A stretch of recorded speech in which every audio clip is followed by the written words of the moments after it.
Well, for years I didn't really appreciate Royal Ascot, almost in any shape or form, and I eventually worked out that it is probably some of the best racing you see, flat racing you see in Britain, and certainly in a week. So I have since really enjoyed going, particularly, oddly enough, the first day's racing, but also that Thursday day, the Gold Cup day's racing. One evening at Windsor Castle, a sealed envelope arrived that would test even Princess Anne's legendary composure. Inside were DNA results that confirmed what the palace had feared for decades. Princess Diana, the people's princess, had left behind more than memories. She left a secret so profound it could rewrite royal history forever. What Anne discovered that night would force her to make an impossible choice between duty and truth. On what seemed like an ordinary evening at Windsor Castle, Anne found herself confronting information that would shake the foundations of royal protocol. Well, I was, because it's opening another chapter in my life, and certainly William's, but he's ready for it. He's a very independent child. He's surrounded by a tremendous amount of grown-ups, so his conversation's very forthright. And as you saw, he's more than happy to go down those steps and join the other children. We do see a lot of children. The setting itself carried weight. Windsor Castle has stood for nearly 1,000 years, witnessing countless moments of triumph and tragedy within the royal family. Its ancient stone walls have sheltered monarchs through wars, political upheaval, and personal crises. The castle's private library, where Anne spent that particular evening, has historically been a place where sensitive matters are discussed away from public scrutiny. According to reports that have emerged over the years, Anne received a confidential document that evening. The envelope arrived through private courier, bearing no official royal seal or formal markings. This lack of ceremony is often intentional when dealing with matters too sensitive for standard palace protocol. The most significant secrets, it seems, travel quietly rather than through official channels. Anne reportedly studied the envelope for some time before opening it, perhaps sensing that its contents would demand difficult decisions. The document inside came from a private laboratory and contained DNA test results. These were not routine medical records, but rather verification of lineage, specifically maternal lineage connected to Princess Diana. The results confirmed what had apparently been whispered about in certain circles for years, that Diana had given birth to a child whose existence had been kept hidden from public knowledge. The laboratory report used clinical language, as such documents typically do, but the implications were anything but routine. For Anne, reading those results meant confronting a family secret that had somehow remained concealed for decades. Princess Diana's life was lived almost entirely under public scrutiny. From the moment her engagement to Prince Charles was announced in 1981, she became one of the most photographed women in the world. Every aspect of her life, from her fashion choices to her charitable work to her troubled marriage, played out in front of cameras. The intense media attention she faced throughout the 1980s and 1990s is well documented. Biographers and journalists have written extensively about how Diana struggled with the constant surveillance and the pressure of royal expectations. Given this level of scrutiny, the idea that Diana could have had a child without public knowledge seems almost impossible. Yet the history of royal families includes numerous examples of secrets kept for generations before eventually coming to light. The British monarchy has weathered revelations about hidden relationships, undisclosed health conditions, and family disputes that were carefully managed behind closed doors. In Diana's case, those who knew her well often noted that she was more complex than her public image suggested. While the world saw a glamorous princess who connected emotionally with ordinary people, those within palace circles sometimes found her difficult to predict or control. Anne's relationship with Diana was reportedly cordial, but not particularly close. The two women came from different generations and had very different approaches to royal life. Anne had been raised with a deep sense of duty and understood the importance of maintaining protocol. Diana, by contrast, often challenged traditional expectations and seemed willing to bend or break rules that she felt were outdated or harmful. These differences sometimes created tension within the family. According to various accounts from royal staff and observers, Diana's unpredictability was a source of concern for senior royals who valued stability above all else. As Anne reviewed the laboratory results that evening, she apparently began recalling specific moments from the past that now took on new meaning. There had been occasions when Diana's schedule showed unexplained gaps. There were private medical appointments that were never fully explained to family members. There were times when Diana seemed to carry a particular kind of tension, as if she were guarding something significant. At the time, these details might have seemed insignificant or been dismissed as examples of Diana's ongoing struggles with palace life. Looking back with new information, however, they appeared to form a pattern. One memory that reportedly stood out to Anne was a conversation she had with Diana years before Diana's death in 1997. According to this recollection, Diana had spoken about how truth would eventually matter more than tradition. At the time, Anne had apparently interpreted this as another example of Diana's emotional nature, perhaps her way of justifying her departure from royal norms. But in light of the DNA results, those words took on a different significance. Had Diana been referring to this specific secret? Had she been trying to prepare the family for a revelation she knew would eventually surface? The practical implications of this discovery were enormous. The British monarchy operates according to strict rules about succession and legitimacy. Every birth within the royal family is carefully documented and publicly announced. The line of succession is a matter of constitutional importance, affecting not just the family but the entire governmental structure of the United Kingdom and Commonwealth realms. A secret child confirmed through modern DNA testing represented an unprecedented situation. This was not simply a matter of family drama or personal scandal. It touched on questions of legal status, inheritance rights, and the very structure of the institution. Anne has always been known for her practical approach to problems. Unlike some family members who might react emotionally or impulsively, she tends to think through situations carefully before taking action. That evening at Windsor, she reportedly took time to process the information fully. The document before her was not based on rumour or speculation. It was scientific evidence processed through proper channels and verified according to established protocols. The chain of custody had been maintained and the results were definitive. This made the situation both clearer and more complicated. There could be no dismissing it as tabloid invention or conspiracy theory. The weight of this knowledge fell particularly heavily on Anne because of her role within the family. As one of the more senior and respected royals, she often serves as a voice of reason during difficult times. Her opinion carries weight with other family members, and her discretion is trusted. Being confronted with this information meant she would inevitably be involved in deciding how to handle it. The document in her hands represented not just a revelation about the past, but a question about the future. How should the monarchy respond? Should this information be shared with other family members immediately? What about the person at the centre of it all, Diana's child, now presumably an adult living somewhere with knowledge of their true identity? As the evening wore on at Windsor Castle, Anne apparently grappled with these questions. The library where she sat had witnessed many difficult conversations over the centuries. Kings and queens had made momentous decisions within those walls. Secrets had been shared and kept. The room itself seemed to understand the gravity of what was unfolding. Outside, night had fully settled over the castle grounds. Inside, Anne was left to contemplate how one sealed envelope and its contents could potentially reshape decades of royal history and challenge the carefully maintained narrative of one of the world's most famous families. The morning after Anne's discovery brought no relief or clarity. Buckingham Palace, like most royal residences, operates according to rigid schedules and long-established routines.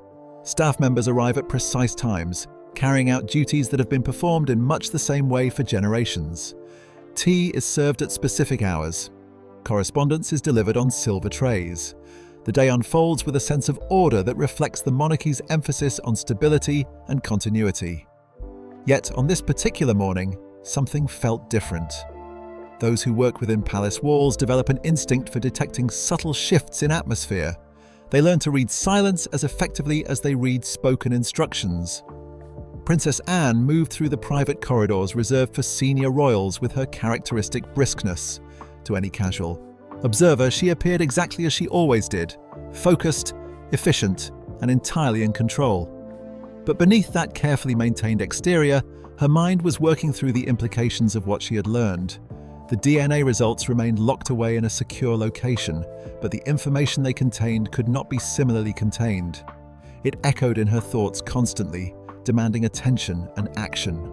The question was no longer whether the information was true, but rather what should be done about it. She made her way to a small conference room used exclusively for sensitive discussions. Unlike the grand staterooms where official business is conducted, this space was deliberately modest. The walls were a neutral cream colour, decorated with no portraits or symbols that might suggest the weight of the conversations held there. A mantel clock marked time with steady precision. The furniture was functional rather than ornamental. This was a room designed for difficult decisions, not ceremonial displays. Waiting for her were 4 individuals who represented the monarchy's inner circle of advisors, people trusted to handle matters too delicate for broader discussion. Sir Alistair Pembroke, one of the most senior advisors to the royal family, sat with the posture and bearing of someone accustomed to navigating crises. His experience stretched back decades, and he had guided the monarchy through numerous challenges. Alongside him was Lady Evelyn Marchmont, whose role involved maintaining and protecting historical records related to the royal family. Commander Basil Hartwell handled security matters, thinking several steps ahead to anticipate threats and vulnerabilities. Lord Wickham served as the chief liaison with political authorities, ensuring that the monarchy's actions aligned with constitutional requirements and governmental expectations. These 4 individuals knew that Anne had requested the meeting for a specific reason. The mere fact of gathering in this particular room signaled that something significant had occurred. Anne wasted no time on pleasantries. She confirmed that the laboratory report had arrived and that the results were positive. The DNA evidence proved maternal lineage connecting an unknown individual to Princess Diana. The silence that followed her announcement was heavy with implications. Everyone in the room understood immediately what this meant for the institution they served. Sir Alistair was the first to respond, asking about the next steps and the considerations that needed to be addressed. His mind was already moving toward damage control, public relations, and constitutional questions. But Anne stopped him. She made it clear that she wanted straightforward answers rather than carefully rehearsed talking points. Her question was direct. How long had suspicions about this situation existed within palace circles? The hesitation that followed provided its own answer. The palace had not been known with certainty, but there had been fragments of information over the years that suggested something unusual. According to what Anne learned during this meeting, there had been gaps in Diana's official travel schedules that were never fully explained. There were private medical appointments that had been sealed under special circumstances.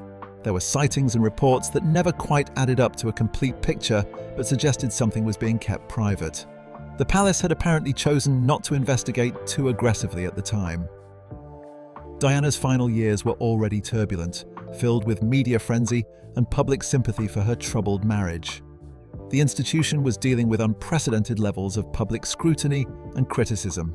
Revealing or investigating a secret of this magnitude during that period might have created a crisis the monarchy was not prepared to handle.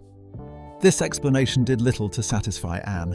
She remembered those years well, the media helicopters that followed Diana everywhere, the constant flash of cameras, the rumours and speculation that filled newspapers daily. The world had watched Diana's every move, yet somehow this secret had remained hidden. Perhaps, as Sir Alistair suggested, the timing had never been right for the truth to emerge. The monarchy was already strained by public criticism and internal difficulties. Adding another layer of complexity might have pushed the situation beyond what the institution could manage. But now the situation has changed. The individual at the centre of this secret was no longer a child but an adult, fully aware of their heritage and apparently ready to step forward. According to the information Anne received during the meeting, this person had requested acknowledgement and an audience with the family. Not money, not a title, not a formal position within the line of succession. Simply recognition of their existence and their connection to Diana.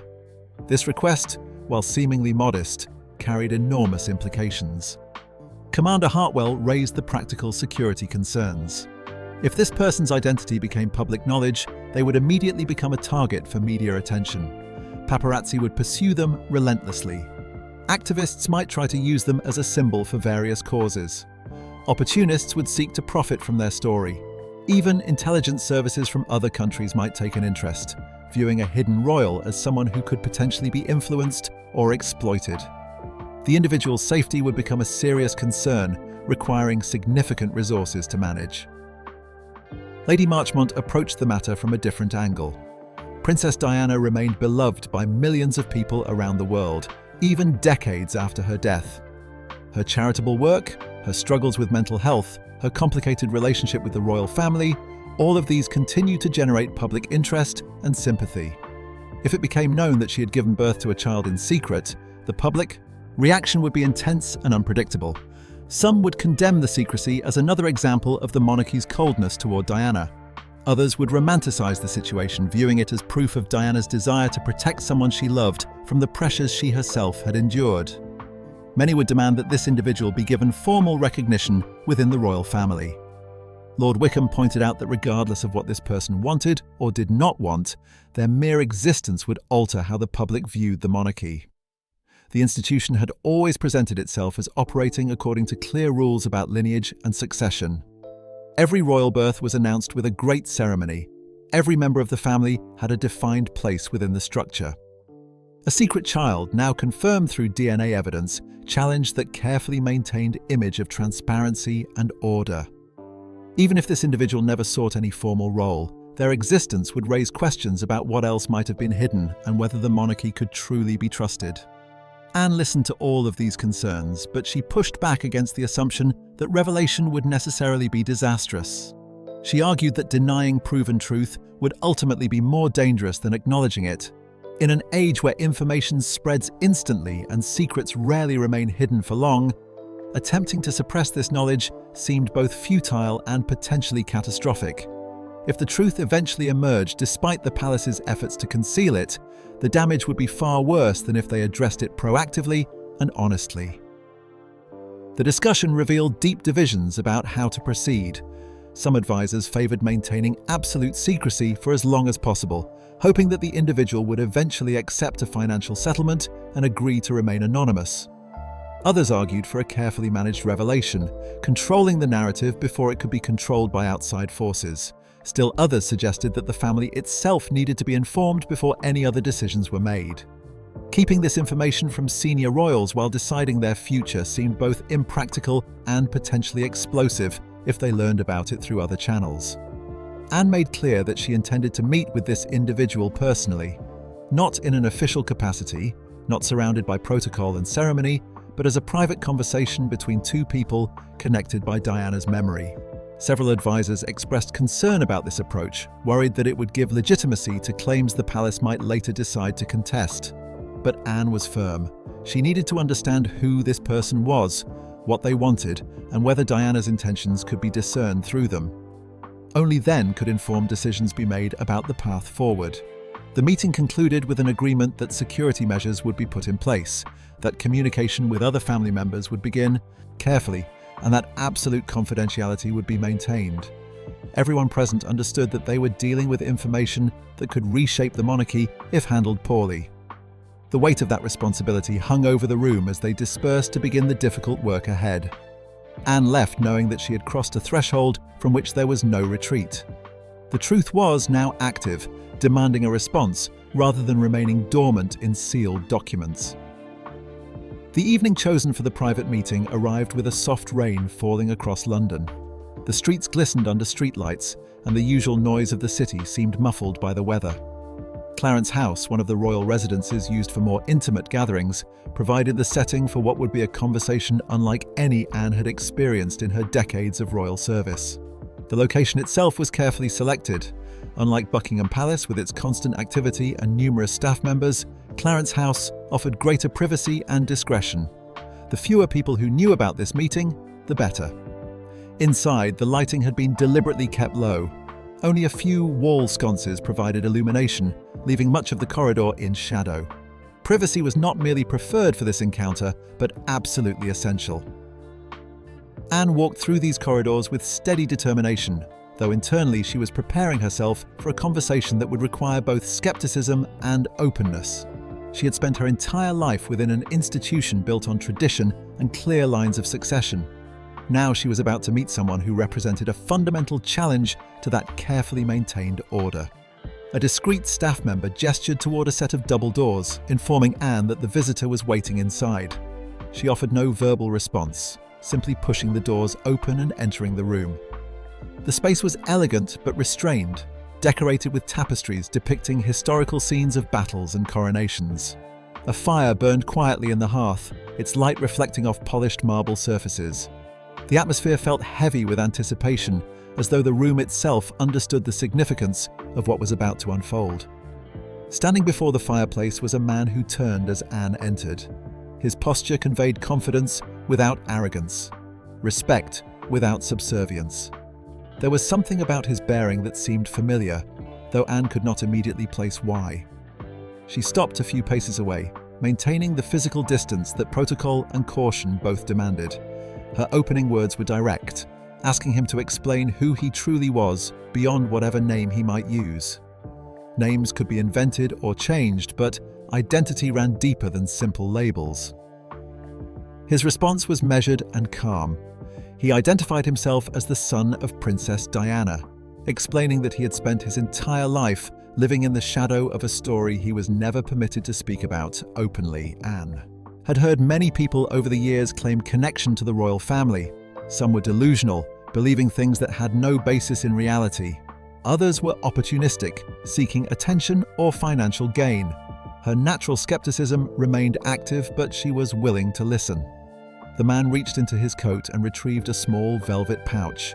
He offered it forward without attempting to hand it directly to Anne, maintaining appropriate distance while presenting what he clearly viewed as evidence. Inside the pouch was a silver locket, worn with age and obviously treasured.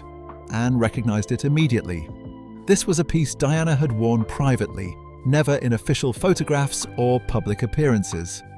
The palace had believed it lost after Diana's death in 1997, likely packed away with personal effects that had been distributed to various people Diana had trusted.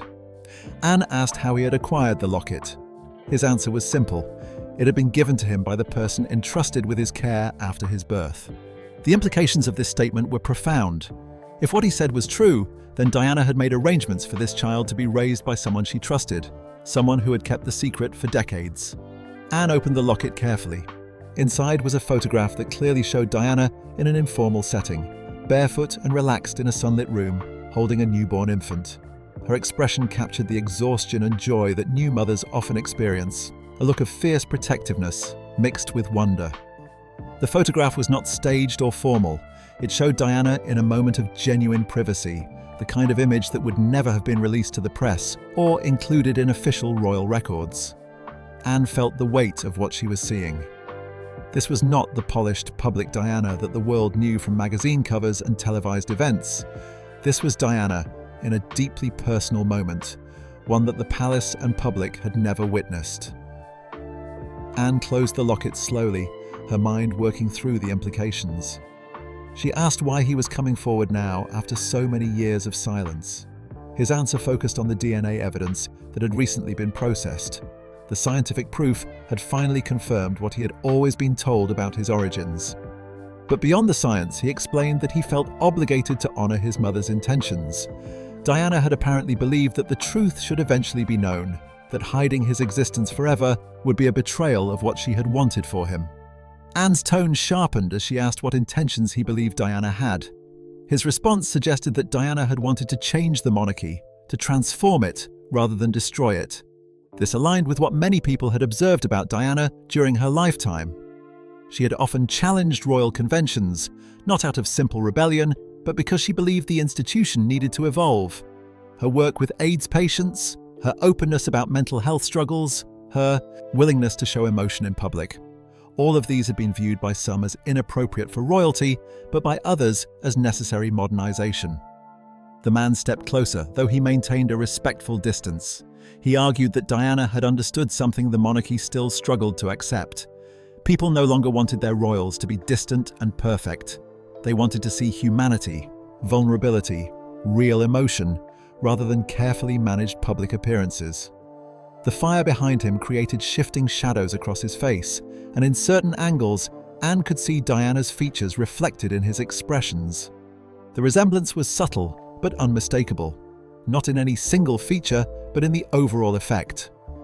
Anne acknowledged that his existence carried enormous consequences. Public sentiment would shift in unpredictable ways. The line of succession would face new scrutiny.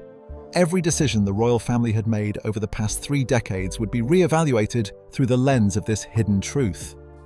Media organizations would dedicate countless hours to analyzing what it meant. Historians would debate whether the secret had been justified or represented a failure of transparency. Legal scholars would examine questions about inheritance rights and formal recognition. He confirmed that he understood all of this, but he insisted that the truth was no longer negotiable. For too long, his existence had been treated as something shameful that needed to be hidden. He was not seeking power or position. He simply wanted acknowledgement that he was Diana's son and that his life mattered. Anne studied him carefully, trying to determine whether he was being honest about his limited ambitions. Many people claim to want only modest things until they are given the opportunity for more. Power and status have a way of becoming more attractive once they seem attainable. When she asked directly whether he sought titles, claims, or a crown, he shook his head firmly. Recognition was all he wanted, nothing more.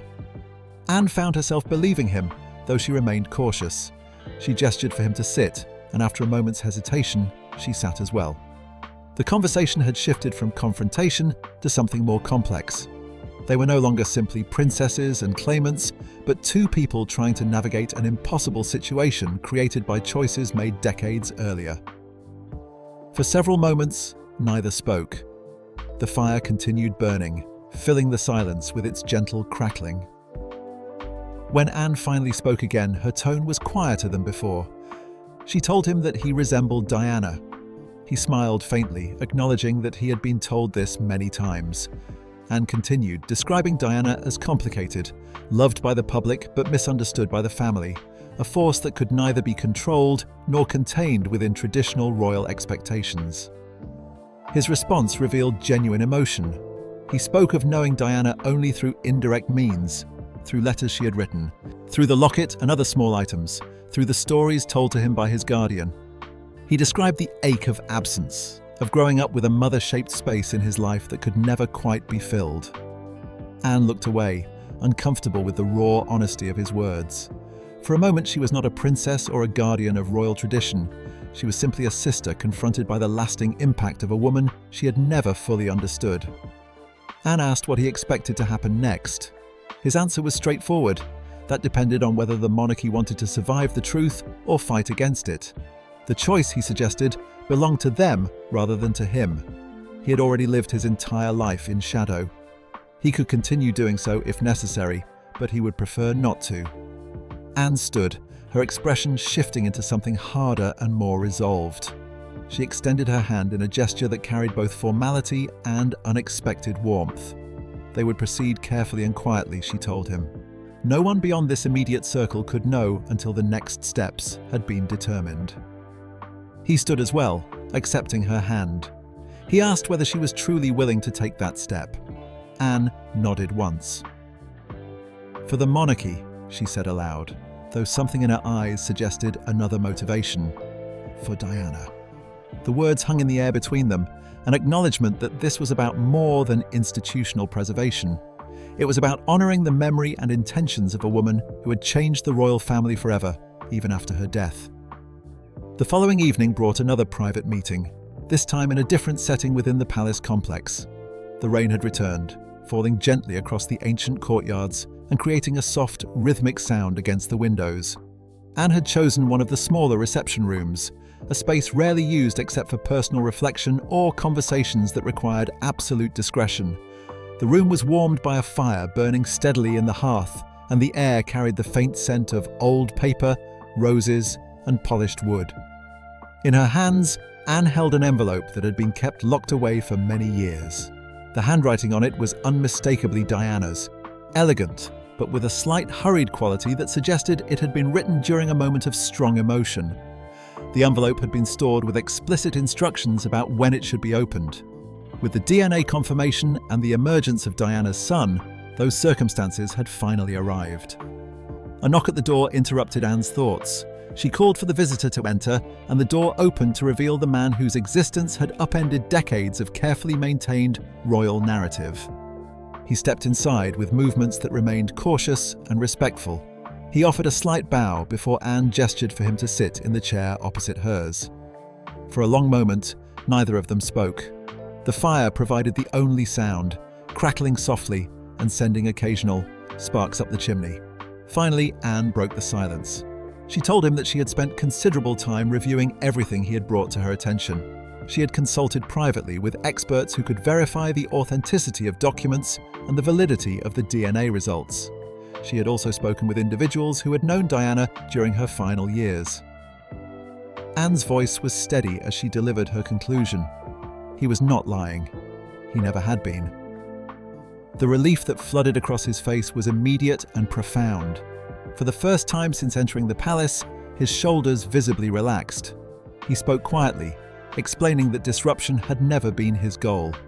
He had simply wanted to understand who he was and why his existence had been treated as something that needed to be hidden from the world. Anne looked down at the envelope in her hands. She explained that there had been reasons for the secrecy, some compassionate, some strategic, and some tragic. By the time he was born, Diana was living under extraordinary pressure. The media followed her constantly, treating every movement as potential news. Cameras pursued her relentlessly.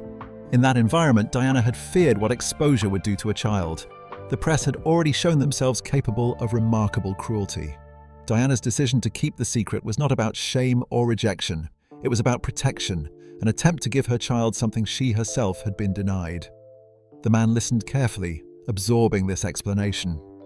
He spoke of growing up with only fragments of information, hints and secrets spoken in incomplete sentences. His adoptive family had done their best to provide a stable upbringing, but every year he felt drawn towards something unresolved. Anne nodded with understanding. She told him that this sense of incompleteness was part of having royal blood, whether officially acknowledged or not. He acknowledged that revealing the truth could create chaos for the monarchy. Public reaction would be unpredictable and potentially hostile. The institution would face difficult questions about why the secret had been kept for so long. He made clear once more that he was not asking for titles or formal positions. He simply wanted honesty and perhaps some form of acknowledgement. Anne stood and walked toward the window, overlooking the rain-soaked courtyard. She spoke about the challenge of handling truth in a way that did not turn it into spectacle. If information was released too suddenly, it became entertainment. But if truth remained hidden indefinitely, it eventually transformed into scandal. She turned back to face him. There was a path between those extremes, she explained, but it required careful timing, strategic planning, and mutual trust. She lifted the envelope. This letter, she told him, was written specifically for him. Diana had left it in safekeeping with explicit instructions about when it should be opened. Anne handed him the letter, and his fingers shook as he accepted it. The wax seal broke with a soft sound that seemed heartbreaking in its finality. He read silently, his eyes moving across handwriting that he had probably studied from other sources.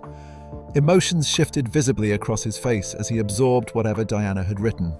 When he finished reading, he closed the letter with great care, as though he were tucking a precious memory away, rather than simply folding paper. Anne asked quietly what the letter said. He looked toward the window where rain continued streaking down the glass. Diana had written that he was loved, that he was wanted, and that his existence had never been a mistake. She explained that if he ever came to the palace seeking recognition, he should demand truth rather than ask for permission. Anne felt something shift in her posture, a softening that she rarely allowed herself. She acknowledged that Diana had been braver than most people in the family had been willing to admit. He nodded in agreement. Diana had been attempting to build a future where the monarchy could embrace humanity rather than hide behind tradition. Anne returned to her seat. He would remain private for the time being, but he would no longer need to live as though he did not exist. He would be introduced quietly to other family members through personal relationships. Truth would come before headlines. He exhaled deeply, relief and gratitude blending together. He asked about the public. Anne paused. When the time was right, she told him, the world would learn the truth, but it would be handled with dignity, presented in a way that honored Diana's memory. He thanked Anne, his voice carrying genuine appreciation. Anne's voice softened. She told him that his existence did not diminish the royal family. Instead, it served as a reminder of what had been lost when Diana died and what the monarchy must never forget. The fire continued burning as the rain outside began to fade. History had not yet changed in any public way, but something fundamental had shifted. A secret that had been buried for decades was now acknowledged by someone with the power to shape how it would eventually be revealed.